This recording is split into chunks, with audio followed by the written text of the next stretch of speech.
시청자 여러분 안녕하십니까? AI 전문가와 함께 내일장 투자 전략 세워보는 신의 한 수 이어가 보도록 하겠습니다. 오늘까지 박철순 매니저의 개인적인 사정으로 게스트분을 모셨는데요. 정말 특별 게스트입니다. 바로 김민성 매니저님 함께하도록 할게요. 매니저님 안녕하세요. 네, 안녕하십니까? 너무 오랜만이에요. 지금 육아 중에 잠깐 콧바람을 쐬러 나오셨는데 우리 시청자분들께 인사 부탁드릴게요. 네, 또 기저귀 갈다가 와가지고 머리도 못하고 왔습니다. 그래서 정말 육아가 쉽지가 않습니다. 전문가 생활 정말 쉬울 정도로 육아 굉장히 어려운데 그 와중에서도 이제 또 이렇게 박철순 매니저님이 또 불러주셔가지고 이렇게 또 자리 함께 하니까 오늘도 또 좋은 인사이트 오랜만에 또 드리도록 하겠습니다. 네, 살이 좀 많이 빠지신 것 같은데 원래 한 발짝 좀 뒤로 물러서 있으면 더 하고 싶은 게 자기의 본업이잖아요. 네. 지금 한 달 동안 좀 쉬시면서 이 섹터, 이 테마 괜찮았다라고 보신 게 있을까요? 저는 사실 요새 들어서는 트레이딩 관점을 좀 많이 바라보고 있습니다. 시장에 대한 변동성이 너무 크다 보니까 또 오늘 또 이슈가 많이 만들어진 게 보안에 대한 모멘텀 많이 이어지고 있죠. 그리고 SKT에 대한 해킹에 대한 우려감이 또 계속해서 좀 피해 사례가 계속 많이 나타나고 있기 때문에 이런 부분은 좀 우리가 좀 체크할 필요가 있다라 좀 보고 있고요. 그리고 이제 또 정치적인 모멘텀 중에서도 정책 수혜를 받을 수 있는 산업들 그런 모멘텀들은 앞으로도 좀 장기적인 관점으로 바라볼 수가 있다 보니까 거기에 대한 모멘텀을 좀 자주 체크드리고 밴드에서도 계속 말씀드리고 있었습니다. 네, 역시나 뜨겁게 좀 주목받았던 테마 위주로 좀 주목을 하고 있었다라는 이야기를 주셨습니다. 잠깐 오늘 어떤 섹터를 가져와 주실지 힌트를 주신 것 같은데요. 그럼 AI 전문가와 함께 대결 나눠볼 오늘의 섹터 바로 열어보도록 하겠습니다. 네, 김민성 매니저님의 내일장 공략 섹터 바로 보안이고요. AI 전문가는 엔터를 꼽았네요. AI 전문가는 어떤 인사이트로 엔터를 꼽았을까요? 이유부터 들어보도록 하겠습니다. 2025년 엔터테인먼트 산업은 디지털 콘텐츠 확장, 글로벌 시장 개척, 그리고 정부 지원 확대를 통해 지속적인 성장을 기대하고 있습니다. 최근 배우 이정재 씨는 카이스트 포럼에서 AI와 엔터 산업의 융합 가능성을 강조하며 AI를 창작자의 상상력을 확장하는 파트너로 보는 시각을 제시했습니다. 또한 업계에서는 중국 공연 재개와 팬 플랫폼의 수익화 등으로 실적 개선이 예상되고 있습니다. 네, AI 전문가가 주목한 섹터 바로 엔터였습니다. 앞에 주주총회에서도 나왔던 그런 섹터인데요. 엔터주 1분기 실적 좀 부진할 걸로 예상이 되지만 2분기는 분위기가 다를 거다라고 기대가 되고 있잖아요. 매니저님은 어떻게 기대하세요? 저 같은 경우도 이제 엔터 쪽은 사실 계속 좋을 거라고 좀 바라보고 있습니다. 지금 K-팝에 대한 산업 자체가 꾸준하게 좀 성장을 하고 있는 모멘텀이 만들어지고 있고요. 이제 음원 시장 글로벌 규모를 봤을 때는 1위가 이제 전에도 말씀드렸는데 미국이 빌보드 차트에 대한 음악 시장이 가장 크기 때문에 1위를 계속해서 굳건하게 지키고 있고 2위가 또 이제 인디 밴드의 국가가 또 일본이죠. 그래서 일본이 2위로 점유율을 가장 많이 가지고 있고 3위가 이제 한국이나 뭐 이런 쪽에 대한 모멘텀을 가지고 있는데 이 점유율이 이제 두 자릿수로 넘어가고 있는 게 한국이라고 하고 있습니다. 그래서 그만큼 성장에 대한 모멘텀이 많이 커지고 있는 구간이기 때문에 장기적인 모멘텀으로는 좀 꾸준하게 성장할 수 있는데 요새 들어서 다시 한번 한한령에 대한 기대감이 커지고 있기 때문에 이 중국에 대한 시장까지 좀 음원 시장이 이어지게 된다라고 하면은 엔터 산업은 좀 앞으로도 좀 파급력 크게 성장할 수 있는 모멘텀이라서 좀 긍정적으로 바라보고 있습니다. 네, 그럼 오늘 나의 섹터를 이길 만한 섹터였다라고 생각하세요? 그렇진 않습니다. 이제 또 저희는 수익률로 좀 바라봐야 되기 때문에 엔터 같은 경우에는 지금 그렇게 모멘텀 자체가 크진 않습니다. 앞전에 한한령에 대한 기대감은 이미 좀 어느 정도 반영이 됐기 때문에 이제는 수치적으로 실적이 찍히는 모멘텀을 봐야 되는데 제가 이제 바라보는 섹터 같은 경우에는 시장을 부각을 받으면서 바로바로 움직일 수 있는 그런 기대 수익률을 좀 기회비용을 살릴 수 있는 산업이라고 보시면 좋을 것 같고요. 엔터 같은 경우에는 장기적으로 봤을 땐 좋지만 좀 어느 정도 트리거가 있어야지 좀 드라마틱하게 움직일 수가 있어서 그런 부분을 보게 된다라고 하면은 단기적인 관점으로는 보안 쪽이 좀 낫지 않을까 좀 이렇게 바라보고 있습니다. 네, 그럼 바로 우리 김민성 매니저님의 섹터죠. 보안에 대한 이야기 살짝 나눠보도록 할게요. SK텔레콤 유심 사고로 오늘 굉장히 강세를 보였는데 이 유심을 교환하는 것도 번거롭고 오래 걸리는 상황입니다. 그렇다면 지금 이 보안주 상승의 연속성을 계속해서 기대해봐도 될까요? 사실 이 보안에 대한 중요도는 이제 AI가 활성화되기 시작을 하면서 그때부터 얘기가 굉장히 많이 나왔었고요. 그러다 보니까 AI 기본법에도 이제 보안에 대한 모멘텀을 좀 많이 중요하게 얘기를 하다 보니까 보안이 중요한 거는 많이 나타나고 있었습니다. 근데 실질적인 사례가 없다 보니까 그냥 중요하구나 요 정도로 그냥 끝나서 테마성으로 잠깐 오르고 끝나는 경우가 굉장히 많았는데 그리고 난 다음에 다시 움직인 게 양자 컴퓨터가 개발되면 또 보안이 필요하다 하다 보니까 양자 보안이 또 움직이기 시작을 했습니다. 근데 여기에 실질적인 사례가 이번에 SK텔레콤의 해킹에 나타나기 시작을 하면서 오늘 또 기사가 뜬 게 핸드폰 해킹을 당하고 대출 5천만 원 실질적으로 사례가 나왔다고 합니다. 그래서 경찰 수사가 들어가고 있는 상황인데 이렇게 실질적으로 우리 주변에서 실제 사례가 만들어지고 있다 보니까 보안에 대한 중요성이 어마무시하게 좀 커지고 있습니다. 특히나 금융망에 대한 보안이라든지 여러 가지 모멘텀,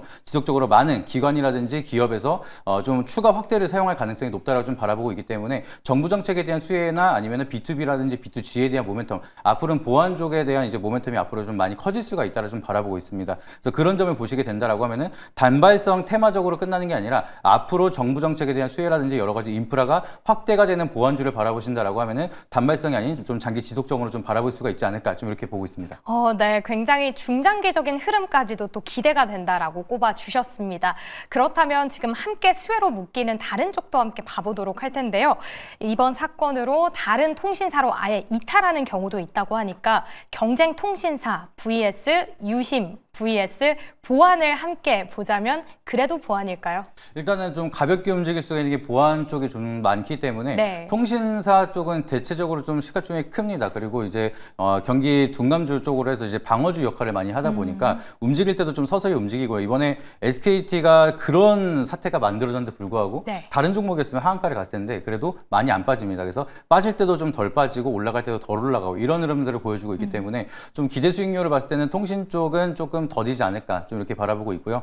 여기서 반사적인 수혜로 좀 이어질 수가 있는 거는 뭐 유심에 대한 모멘텀은 이미 좀 많이 떠 있기 때문에 개인적으로 접근하기는 조금 부담스럽습니다. 이미 보유하신 분들은 지속적으로 좀 홀딩에 대한 의견을 좀 말씀을 드리고 싶지만 지금 신규 진입으로 접근한다라고 하면 아직까지는 모멘텀이 많은 보안 쪽에 대한 모멘텀이 좀 이어지면 좋을 거라고 좀 바라보고 있고요. 이 보안 같은 경우에는 이번 사태 보안뿐만 아니라 이제 AI라든지 양자 여러 가지 모멘텀이 좀 같이 플러스 알파가 될 수가 있기 때문에 좀 상승에 대한 재료가 많이 있는 그리고 기대 수익률을 많이 끌고 갈 수 있는 보안 쪽을 좀 중요하게 좀 바라보고 있습니다. 네, 역시 1위가 바로 보안이고 2위에 유심이 자리할 거다라고 이야기를 주십니다. 단기적인 수익도 좀 기대해 볼 수 있을 것 같은데요. 그럼 지금 AI 전문가는 현재 엔터에 집중을 하고 있고요. 또 김민석 매니저는 보안에 집중을 하고 있습니다. 이 안에서 어떤 종목을 담아봐야 할까 많은 분들 고민이실 텐데요. 오늘의 종목 바로 공개를 해보도록 하겠습니다.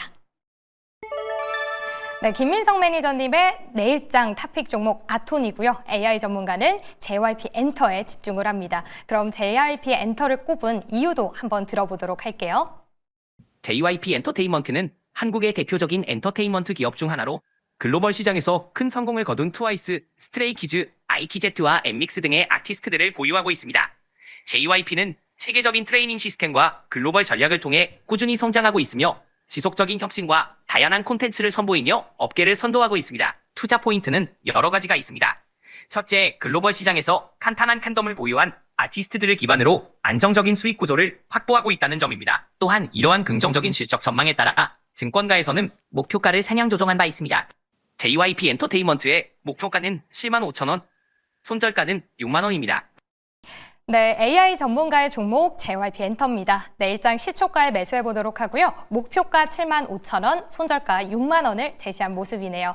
사실 우리 매니저님이 유명한 블링크이세요. 그렇죠. 블랙핑크를 너무나도 좋아하시는데 사심 빼고 객관적으로 봤을 때 JYP 엔터 어떻게 보세요? JYP 엔터 좋죠. 이제 엔터 산업 전반적으로 굉장히 좋기 때문에 네. JYP라든지 하이브, YG 이제 전부 다 대체적으로 좀 좋을 거라고 좀 바라보고 있습니다. 근데 그 중에서 제가 좀 팬심으로 말씀드리는 게 아니라 이제 YG 엔터테인먼트 같은 경우에는 좀 올라갈 수 있는 모멘텀이 굉장히 많고요. 네. 그리고 시장은 얼만큼 핫하냐 이게 좀 가장 중요하기 때문에 JYP 같은 경우에는 기존에 있었던 이제 IP 가지고 이제 아티스트 가지고 좀 모멘텀을 좀 만드는데 뭐 꾸준하게 서서히 올라가는 흐름을 많이 자주 만들어가고 있긴 합니다. 근데 좀 파급력 있게 움직일 수가 있는 게 블랙핑크 같은 경우에는 YG에 대한 주가 측면에서 거의 이제 주된 역할을 하고 있기 때문에 이번에 컴백한다는 모멘텀이 이어진다라고 하면 오히려 3사 엔터 중에서는 YG가 좀 더 강하게 움직이지 않을까 이제 흑심 빼고요. 네. 그리고 JYP 같은 경우에는 그래도 꾸준하게 좀 모멘텀을 이어가다 보니까 한번 상승에 대한 모멘텀이 이어진다라고 하면은 서서히 꾸준하게 우량주에 대한 모멘텀으로 좀 계속해서 우상향 갈 수가 있을 거라 좀 바라보고 있기 때문에 나쁘진 않은 종목이 겁니다. 근데 기회비용 측면에서는 조금 아쉬울 수도 있다라는 좀 우려감은 있습니다. 네, 엔터 가운데서도 가장 좀 조정을 많이 받았던 JYP 엔터인데요. AI 전문가의 이 선택과 함께 김민성 매니저는 YG 엔터에 집중하는 모습입니다. 목표 주가까지 함께 챙겨보시면 좋을 것 같고요. 그럼 우리 보안 안에서 김민성 매니저의 탑픽 종목 바로 보안이요. 아톤이었죠. 어떤 모멘텀이 있을까요? 아톰 같은 경우에는 이제 핀테크 사업과 이제 보안 솔루션 사업을 하고 있기 때문에 이번에 계속 지속적으로 좀 언급이 되고 있는 보안에 대한 모멘텀을 좀 실질적으로 수혜를 받을 수 있는 기업이라고 보시면 좋을 것 같습니다. 그리고 이번에 또 SKT의 해킹 사태가 이어지다 보니까 아까도 잠깐 말씀을 드렸던 것처럼 금융망에 대한 이제 보안 솔루션의 수요가 더욱더 늘어날 수밖에 없는 상황이라고 보시면 좋을 것 같은데 대표적으로 아톰 같은 경우에는 앞으로에 대한 B2B라든지 B2G에 대한 모멘텀 앞으로 좀 인프라를 빠르게 확산할 수 있는 기회가 많이 만들어졌기 때문에 향후 실적에 대한 기대감 많이 끌고 갈 수 있는 구간이라 보시면 좋을 것 같습니다. 그리고 이제 보안 솔루션에 대한 수요가 늘어난다라고 하면 단순히 테마성에 대한 모멘텀뿐만이 아니라 실적에 대한 모멘텀을 통해서 좀 중장기적으로 좀 지속성 있게 올라갈 수 있을 거라고 좀 바라보고 있고요. 차트 한번 보여주시게 되면은 오늘 같은 경우에도 약간 올라갔다가 윗꼬리를 다는 그런 모습이긴 한데 대체적으로 오늘 보안 관련주들 윗꼬리가 굉장히 길게 남았습니다. 근데 그 중에서 아톰 같은 경우에는 그래도 아랫꼬리를 굉장히 길게 남기면서 상승에 대한 추세를 그나마 가장 좋게 유지를 하고 있는 상황이기 때문에 이런 부분에 된다라고 하면 급하게 세론보다는 아직까지는 매수하고 싶은 심리들이 굉장히 많이 유지가 되고 있는 상황이다. 그렇게 바라보고 있습니다. 그래서 보안주 중에서 다시 한번 움직인다라고 하면 아톤이 좀 더 힘있게 올라갈 가능성을 높게 바라보고 있고요. 지금 구간을 다시 한번 돌파해 준다라고 하면은 상방이 좀 많이 열려 있는 구간이다 보니까 좀 주목할 필요가 있다라고 보시면 좋을 것 같습니다. 네, 실적까지도 기대감 더해지고 있는 앞으로의 주가 상승 또 기대되는 종목입니다. 오늘 안철수 후보가 통신 3사 실태 조사를 또 하겠다라는 이야기 나오면서 정책적으로도 기대감 몰리고 있는데 현재 1차적으로 가격 전략 어떻게 기대해 보면 좋을까요? 네, 일단 목표가는 여기서 추가적으로 올라간다라고 하면 좀 테마성에 대한 모멘텀이 있다 보니까 7,200원 쪽으로 박스권 상단 일단 1차적으로 좀 제시드리도록 하겠고요. 손절가 라인은 여기 라인 이제 박스권 하단 부분이 5,300원 제시드리도록 하겠습니다. 네, 오늘도 크게 올랐지만 앞으로의 상방 더욱더 기대됩니다. 아톤 내일장 시초가에 매수해 보도록 하고요. 목표가 7,200원, 손절가 5,300원을 제시해 주셨습니다. 과연 어떤 종목이 또 상승률 우위를 보일지 기대가 되는데요. 김민성 매니저의 종목 아톤 그리고 AI 전문가의 JYP 엔터로 앞으로 수익 어떤 모습을 보일지 기대해 주시면 좋을 것 같습니다. 저희 8시 기점으로 애프터마켓 마무리가 됐는데요. 그 안에서 특징주 흐름 시황센터 만나보시죠.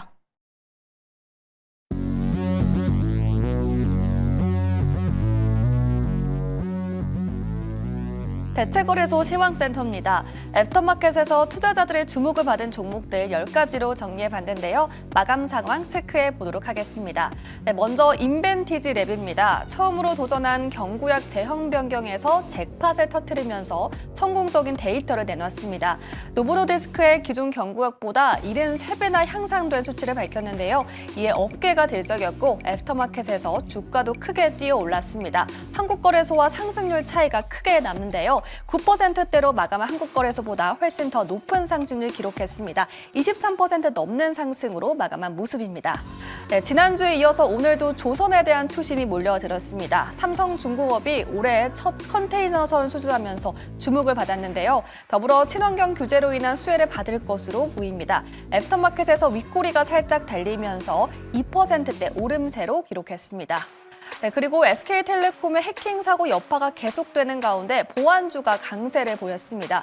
드림시큐리티도 한국거래소에서 13% 상승을 보였는데요. 애프터마켓에서도 매수세에 이어지면서 추가 상승 기록해냈습니다. 네, 그리고 한미 반도체 자세히 보도록 하겠습니다. 최근 SK하이닉스와 결별 수순을 밟고 있다는 단독 보도가 나왔습니다. 계속해서 갈등이 이어지고 있었죠. 그동안 SK하이닉스와 굳건한 동맹을 맺어왔던 만큼 이번 소식은 큰 충격으로 다가왔는데요. 더불어 모건스탠리에서 하반기 메모리 반도체에 대한 부정적인 전망을 내놓으면서 하락폭이 깊어졌습니다. 8%대 하락을 기록한 모습이었습니다. 네, 다음 보겠습니다. 세계 1위 배터리 기업인 중국의 CATL이 나트륨 이온 배터리 낙스트라를 공개했죠. 12월부터 양산에 돌입한다고 밝혔는데요. 이에 나트륨 배터리에 대한 기대감이 지속됐습니다. WCP는 작년 국제과제를 수행한 이력이 부각되면서 강세를 보였는데요. 매수세 이어지면서 22%대 상승으로 마감했습니다. 이어서 다음 종목도 체크해 보도록 하겠습니다. 네, 한화오션은 애프터마켓에서 큰 폭의 하락을 보였습니다. 앞서 전해드렸던 소식이죠. 한국산업은행이 한화오션의 지분 매각에 나선다라는 소식이 들려왔습니다. 한국거래소에서는 소폭 하락을 보였지만 이런 뉴스가 나온 직후 급격히 매도세가 이어졌는데요. 애프터마켓에서 하락폭 키워가면서 마감했습니다. 6%대 하락을 기록했습니다. 네, 나트륨 배터리에 대한 기대감이 지속되는 가운데 지난주 애경케미칼의 주가가 일주일 만에 2배 가까이 올라왔습니다. 하지만 오늘은 차익 실현 움직임이 나왔는데요. 4%대 하락을 보였습니다. 네, 그리고 신라젠도 차익 실현 움직임 나오면서 파란불을 기록했고요. 또 호실적을 발표한 하나시스템에도 급등이 나왔지만 이내 상승폭 줄여갔습니다. 그래도 빨간불 지켜낸 모습이었습니다. 네, 마지막으로 두산에너빌리티도 빨간불 마감이 확인됩니다. 네, 한정과 업무 협약을 체결하면서 기대감 받아낸 모습이었습니다. 이렇게 애프터마켓 움직임까지 모두 살펴봤습니다. 지금까지 시황센터에서 전해드렸습니다. 네, 정규장과 애프터마켓 좀 흐름이 다른 종목들 많이 보였는데요. 저희도 이 안에서 특징주 이야기 나눠보도록 할게요. 첫 번째 종목 인벤티지랩입니다. 애프터마켓에서 상승폭을 더 확대했는데 그 이유를 보면요. 경구양 제형 변경에 대한 긍정적인 내용이 나왔는데 이 소식 사실 금요일장 나왔던 이슈거든요. 이게 그대로 진행이 된 건지 아니면 조금 진전된 이슈가 더 있나요? 추가적인 이슈는 없고 여기에 대한 모멘텀 좀 지속적으로 이어가고 있다고 보시면 좋을 것 같습니다. 네. 근데 이번에도 경구약 치료제에 대한 모멘텀이 좀 부각을 받는다는 게 굉장히 좀 큰 힘이거든요. 이번에 노보노디스크가 이제 삭센다에서 위고비로 넘어갈 때 이제 주사 치료제를 이제 매일 배에다가 찔러야 되다가 이제 일주일에 한 번으로 바꾸게 되는데 불티나게 팔렸습니다. 네. 근데 이제 그만큼 편해진 게 굉장히 중요하다. 효능도 중요하지만 얼만큼 또 편리성을 가져가느냐. 그게 굉장히 중요한 이제 치킨 게임이 되기 시작을 했는데 그 중에서도 경구용 치료제는 이제 사람들이 이제 주사 바늘을 쓰지 않고도 먹는 데 사용을 한다라고 하고 그리고 이제 위고비에 대한 효능이랑 비슷한 수치를 만들어냈다라는 걸 증명한다라고 하면 사실 제로섬 게임에서 이벤티지랩이 굉장히 좀 우위에 설 수 있는 기대감이 커지게 되는 거고요. 이번에 노보노디스크 같은 경우에는 위고비를 판매를 하기 시작을 하면서 어마무시하게 실적을 찍어냈습니다. 근데 이번에 경구용 치료제를 한국에서 먼저 만든다? 아마 그게 또 가는 길이 쉽지는 않겠지만 그게 만에 하나 더 성공이 된다라고 하면 거기에 대한 좀 실적 자체가 어마무시하게 좀 글로벌적으로 판권이 커질 수가 있다 보니까 거기에 대한 기대감이 쉽게 뭐 하루아침에 끝날 구간은 아니라서 좀 지속적으로 후속에 대한 수급도 이어지고 있는 상황이라 좀 해석이 되고 있습니다. 네, 그럼 인벤티지랩 앞으로 이슈에 따라서 상승폭도 더 커질 수 있다라고 이야기를 주시는데 비만 치료제 관련주 전체적으로 좀 볼게요. 반대로 D&D 파마텍은 오늘 특별한 이슈도 없는데 10% 넘게 급락을 했습니다. 이렇게 급등락이 많이 나오고 차이가 많이 나게 되면 어떤 전략을 좀 취해야 될까요? 일단은 D&D 파마텍 같은 경우에도 그동안 좀 많이 올랐기 때문에 네. 세론이 같이 나오지 않았나 좀 생각을 하고 있고요. 아까도 방금 말씀드렸던 것처럼 이거는 치킨 게임이라고 말씀드렸습니다. 먼저 개발하면은 그 기업만 살아남는 거고 이제 계속해서 달려가는 기업들은 D&D 파마텍이 좀 뒤처진다라고 하면은 세론이 좀 더 크게 이어질 수가 있다 보니까 이런 부분에서는 아직까지 인벤티지랩이 성공을 한 건 아닙니다. 근데 좀 유의미한 성과를 만들었기 때문에 기대감이 커지는 거고 앞전에 먼저 D&D 파마텍이 좀 더 우선순위로 달려가고 있다는 기대감 때문에 달리고 있다가 이 자리를 뺏기는 거 아닌가 이런 우려감이 형성이 됐기 때문에 좀 이렇게 우려감이 형성이 되는 노이즈가 생기는 기업들은 우선적으로 수익을 챙기는 전략을 좀 바라보시는 게 좋을 것 같고요. 다시 한번 최근 들어서 좋은 소식이 만들어진 인벤티지랩 같은 경우에는 조금 더 홀딩하는 전략으로 좀 보시면 좋을 것 같습니다. 네, 그럼 일단은 따라갈 수 있는 모멘텀이 있는 종목들 함께 잡아가 보도록 하겠습니다. 이렇게 첫 번째 종목 만나봤고요. 다음으로는 한미반도체 함께 나눠보시죠. 오늘 오후에 SK하이닉스와 결별 수순을 밟고 있다라고 했는데 사실 무근이라고 또 이야기를 내놨어요. 어떤 부분에 저희가 집중을 해야 되고 또 이 리스크로 앞으로 주가는 어떨까요? 일단은 공매도 잔고가 한 1,600억가량 쌓여 있어서 거기에 대한 좀 영향도 있지 않을까. 약간 근거 없는 이제 기사가 좀 나오면은 공매도 잔고가 많이 쌓여 있는 경우가 좀 신기하게 굉장히 많습니다. 그래서 그런 부분을 어느 정도 참고하면서 어느 정도 팩트를 기다려 봐야 된다를 좀 보시면 좋을 것 같은데 한미반도체는 이제 SK 하이닉스 원툴로 좀 초반에 많이 올라가긴 했지만 가격 조정이 많이 이어지긴 했습니다. 근데 중요한 거는 한미반도체는 이제는 SK 하이닉스뿐만 아니라 마이크론에 좀 대규모 수주를 했던 이력이 있기 때문에 SK 하이닉스 일렉트로닉스뿐만 아니라 이제 마이크론에 대한 모멘텀도 있어서 충분히 양방향 쪽에 대한 성장 모멘텀은 같이 있기 때문에 이렇게 좀 과대폭이 이어질 때는 다시 한번 우리가 매수할 수 있는 기회도 저는 열려 있다라고 좀 바라보고 있어서 주주분들은 너무 걱정하지 마셔라라고 말씀드리고 있습니다. 네, 매출 부분에서는 뭐 마이크론도 있고 앞으로 실적에 대해서는 기대감 더 커지고 있으니까요. 오히려 조정 시에 매집의 기회가 될 수 있다라는 부분도 함께 챙겨가 보시면 좋을 것 같습니다. 이렇게 한미반도체에 대한 이야기 나눠보면서 저희 아쉽게도 특징주 여기까지 만나봐야 될 텐데요. 오늘 시간이 조금 짧았거든요. 또 방송에서는 최근에 못 봤으니까요. 더 많은 인사이트 어디로 가면 들을 수 있을까요? 네, 정말 오랜만에 말씀드리는 것 같습니다. 네. 네이버 밴드 김민성 검색하시게 되면 제가 방송 스튜디오는 쉬었지만 매일 아침에 또 전화로는 말씀을 드리고 있었습니다. 그래서 4월 달에 제가 말씀드렸던 종목들 수익률이 굉장히 어마무시하게 좀 많이 나온 종목들이 많이 있어서 그런 것들을 어떻게 좀 어떤 관점으로 말씀을 드렸는지 이런 부분 밴드를 통해서 좀 자세하게 말씀을 드리도록 할 테니까 오셔가지고 많은 흐름 좀 체크해 보시면 좋을 것 같고요. 네이버 밴드 오시게 되면 좀 장중에도 많은 정보 알려드리고 있으니까 오셔가지고 많은 인사이트 참고해 보시길 바라도록 하겠습니다. 네, 육아만 하고 계시는 거 아니고 계속해서 우리 시장에 대한 인사이트 나눠주고 있으니까요. 밴드에 대한 많은 참여 부탁드리도록 할게요. 저희 5월부터 함께 할 텐데 마지막으로 인사 부탁드리도록 하겠습니다. 네, 제가 이제 다음 주는 빨간 날이다 보니까 이제 네. 다다음 주에 아마 복귀를 할 것 같습니다. 매주 화요일 날 또 얼굴을 비춰서 다시 한번 전처럼 많은 인사이트 또 알려드리면서 민성 AI 복귀하도록 할 테니까 많은 사랑해 주시길 바라도록 하겠습니다. 네, 왠지 AI의 자리를 위협하는 발언이었습니다. 5월 김민성 매니저 기대해 주시고요. 저희는 내일 다시 인사드리도록 할게요. 함께해 주신 여러분 고맙습니다.